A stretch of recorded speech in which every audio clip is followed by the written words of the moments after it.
রাধে রাধে, জয় নিতাই, জয় গৌর সুন্দর। আজ আমরা কোথায় যাচ্ছি বলুন তো? আজ আমরা যাচ্ছি মা কামাখ্যার দর্শনে। সেই আসাম নীলাচল পাহাড়, যেখানে মা সতীর 51 পীঠের মধ্যে একটি পীঠ রয়েছে মা কামাখ্যা। মায়ের অশেষ করুণায় কৃপাতে আমি পৌঁছে গিয়েছিলাম মা কামাখ্যা দেবী দর্শনে। গিয়ে দেখতে পেলাম মায়ের সেখানে প্রচুর ভক্তরা দাঁড়িয়ে আছে লাইন করে। আমিও পড়লাম দাঁড়িয়ে লাইন করে। কিছুক্ষণ দাঁড়িয়ে থাকতে থাকতেই মায়ের দর্শন হলো। সামান্য কিছু উপকরণ দিয়ে মাকে পুজো করার চেষ্টা করলাম। হয়তো অনেক ভুল ত্রুটি হয়েছে, মা সন্তানকে নিজ গুণে ক্ষমা করবে এই বিশ্বাস রেখেছি।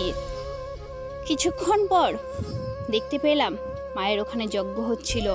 তারপর মাকে পরিক্রমা করলাম, সেই মন্দিরটাকেই পরিক্রমা করে মায়ের চরণে এতটুকুই নিবেদন করলাম, মাগো যেন গুরু গোবিন্দের চরণে সদাই সর্বদাই ভক্তি রাখতে পারি।